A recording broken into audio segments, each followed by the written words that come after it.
जब जब पृथ्वी पर अन्याय का घड़ा भरने लगता है, तब तब ईश्वर धर्म की स्थापना के लिए जन्म लेते हैं और इसी से रचता है एक नया पुराण जो युगों युगों तक मनुष्य को मार्गदर्शन देता है।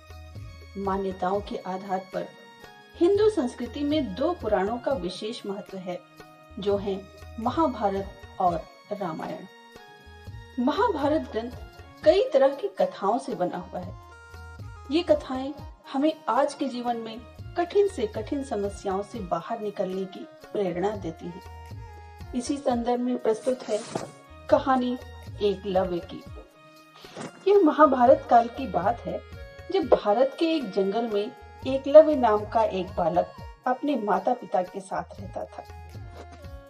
वह अनुशासित बालक था और उसके माता पिता ने उसकी परवरिश अच्छे संस्कारों के साथ की थी। एकलव्य की धनुर्विद्या में बहुत रुचि थी, लेकिन जंगल में इसके लिए साधन उपलब्ध नहीं थे। इसलिए वह गुरु द्रोणाचार्य से धनुर्विद्या सीखना चाहता था। गुरु द्रोणाचार्य उन दिनों राजकुमारों अर्थात पांडव और कौरवों को धनुर्विद्या सिखा रहे थे और उन्होंने भीष्म पितामह को वचन दिया था कि वह राजकुमारों के अलावा किसी को भी धनुर्विद्या का ज्ञान नहीं देंगे। जब एकलव्य अपना निवेदन लेकर गुरु द्रोणाचार्य के पास आया, तो उन्होंने उसे अपनी विवशता बताकर वापस भेज दिया। इस पर एकलव्य बहुत दुखी हुआ, लेकिन उसने यह प्रण लिया कि वह द्रोणाचार्य को ही अपना गुरु बनाएगा। शारीरिक रूप से गुरु की अनुपस्थिति के चलते उसने उनकी मिट्टी की एक मूर्ति बनाई और उसके सामने तीर कमान चलाने का अभ्यास करने लगा। देखते ही देखते वह एक उम्दा धनुर्धारी बन गया। एक दिन की बात है, जब गुरु द्रोणाचार्य अपने शिष्यों के साथ धनुर्विद्या का अभ्यास करने जंगल की ओर गए। उनके साथ एक कुत्ता भी था।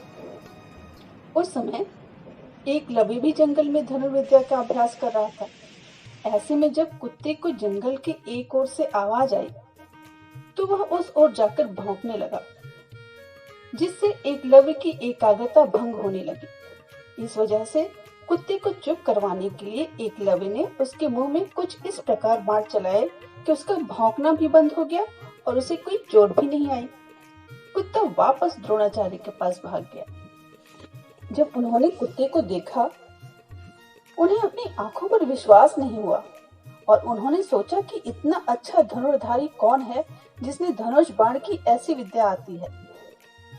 जब उन्होंने जाकर देखा, तो उनके सामने हाथ में धनुष लिए एकलव्य खड़ा था। अपने गुरु को देखकर एकलव्य ने उन्हें प्रणाम किया। द्रोणाचार्य ने उससे पूछा कि उसने यह विद्या किससे सीखी, तो एकलव्य ने बताया कि वह किस प्रकार उनकी मूर्ति के सामने प्रतिदिन अभ्यास करता था। यह सुनकर द्रोणाचार्य आश्चर्यचकित हुए।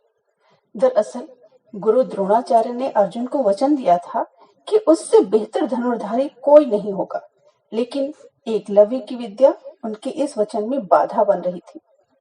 ऐसे में उन्हें एक युक्ति सूझी। उन्होंने एकलव्य से कहा, वत्स, तुमने मुझसे शिक्षा तो ले ली है, लेकिन मुझे गुरु दक्षिणा तो अभी तक नहीं दी है।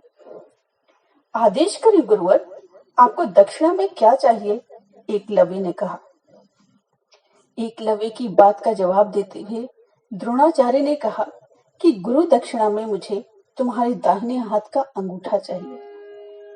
यह सुनकर एकलव्य ने तुरंत अपनी कृपाण निकाली और अपना अंगूठा काटकर गुरु द्रोणाचार्य के चरणों में रख दिया। इस घटना की वजह से एकलव्य का नाम एक आदर्श शिष्य के रूप में आज भी याद किया जाता है। तो बच्चों, वीर एकलव्य की कहानी हमें यह शिक्षा देती है कि अगर हम अपने लक्ष्य के प्रति पूरी तरह समर्पित हैं, तो उसे हासिल करने के बीच में आने वाली कोई भी बाधा अहमियत नहीं रखती।